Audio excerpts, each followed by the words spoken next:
Welcome back to another episode of College Football Legends, where we dive deep into the stories of the game's greatest heroes.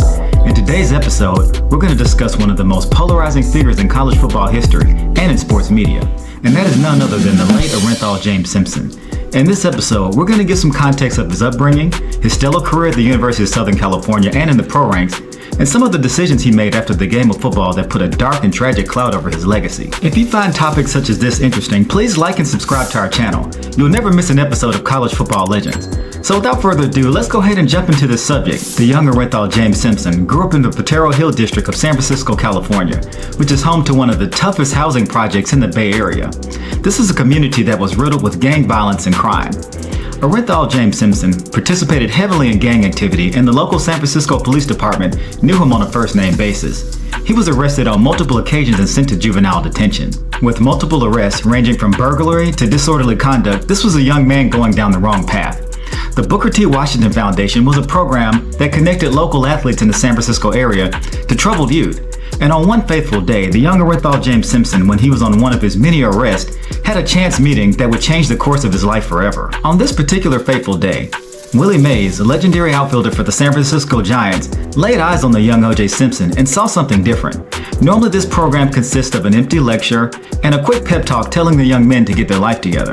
But this was something very different. Willie Mays saw the young O.J. Simpson and decided to do something a little different. He asked the guards if he can take him out for the day and just show him around into an everyday life of a professional baseball player. As O.J. Simpson sat in the passenger seat of the legendary outfielder's luxury car, he was being exposed to a life of something he had never witnessed before.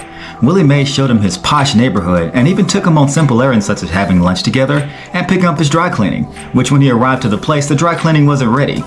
O.J. began to see that this was a guy that lived a regular life that had regular problems such as his dry cleaning not being ready and being stuck in traffic like everyone else. At the end of the day, when O.J. was returned back to his juvenile facility, a switch was flipped on and a fire was lit underneath him. He knew that the life he was living was the path of destruction, and he wanted to do something better for himself. To this day, we'll never know why the legendary Willie Mays chose the young O.J. Simpson out of all the other youth at that detention center. Maybe because it was his overwhelming physical size at the age of 17, or maybe simply divine intervention where maybe this was the break he needed to go in the right direction with his life. When O.J. was finally released from juvenile detention, he went home with a new sense of purpose and inspiration. He wanted to make better choices with his life and to make a better future for himself. Unfortunately, there was one minor problem. Over years in high school, not really taking academics very seriously, he didn't have a lot of opportunities despite being a stellar football player at Galileo High School. He was left with only one chance and one chance only, and that was the junior college route. This was his Last Chance U, which is an excellent series on Netflix, by the way. At City College of San Francisco, O.J. Simpson ran the football like his life depended on it, because as a matter of fact, it did. How hard and how well and how dominant he ran the football began to spread all over the San Francisco Bay Area. The buzz around the entire San Francisco Bay Area about O.J.'s dominant running style spread like a wildfire, and it spread all over the country among some of the top college football programs in the nation, including the University of Southern California and Cal Berkeley, which was local in his area. He made good on his final opportunity to play football at the next level, and he garnered attention from programs all over the country.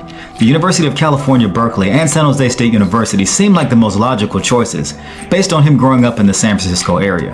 However, in regards to his troubled past, O.J. wanted to get as far away from his community as possible and chose to play football at the University of Southern California under the legendary coach John McKay.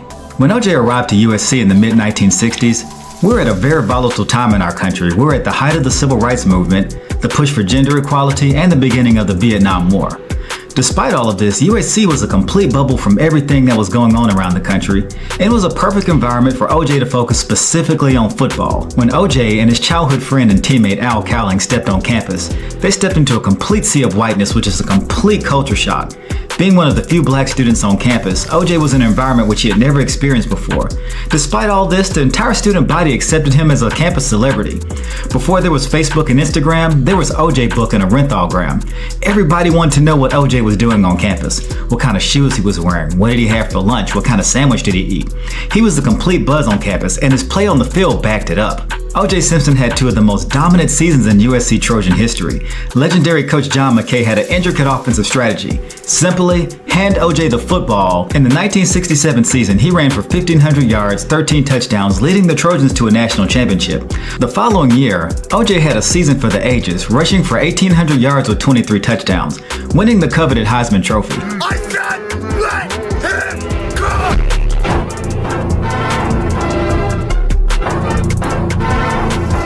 His meteoric rise to prominence and his celebrity began to spread all over the country. When you said the words OJ, people didn't even think about the drink. They thought about Orenthal James.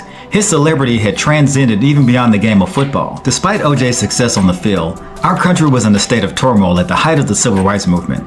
Many civil rights leaders approached OJ to join their cause, but surprisingly, he rejected their offer. Now, there are no right or wrong answers, but OJ simply wanted to be judged by merit and the content of his character, not the color of his skin. There were even accounts where he would simply say, "I'm not black, I'm OJ." OJ's excellence on the field in college continued to the pro ranks. As the Heisman Trophy winner, naturally he'd be the first overall pick. And the team that has the first pick is typically an organization that's fallen on hard times. And the Buffalo Bills was not an exception. His first few years in the pros was quite rocky, but with the acquisition of new coach Lou Saban, they had one strategy to improve their offense, and that was run the ball. Run the ball, but god dang it, run the dang ball. OJ's dominance as a ball carrier led to multiple rushing titles and a historic season where he rushed for over 2,000 yards. At the conclusion of his career, he was selected to the Pro Bowl on 5 separate occasions, and he was elected to the Pro and College Football Hall of Fame. After OJ's career ended on the gridiron, he was just beginning to scratch the surface in regards to his overall fame. To be honest, I really didn't know OJ as the football player because he had retired long before I was born. I only knew OJ as the actor, broadcaster, and spokesperson. My dad would tell me about how good of a football player he was, and I thought to myself, you mean this OJ? To be honest with you, I actually had a difficult time compartmentalizing OJ Simpson as a football player as opposed to the actor who was in multiple comedic movies. I actually needed proof. So when Dad was showing me old footage of his playing days, I thought to myself, why is the footage so grainy?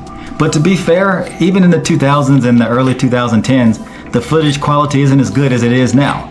So maybe one day I'll be telling my grandkids how good Reggie Bush was, and they'll be looking the same way. On that fateful day in the juvenile detention hall, when OJ Simpson decided to make a conscious choice to turn his life around, he had experienced success at almost every level. This was a man who had transcended race and achieved a level of fame beyond what anyone could have imagined. However, underneath the surface was developing a personality that had an air of entitlement. Once again, thank you for tuning in to another episode of College Football Legends. Please post your thoughts about this subject in the comment section below.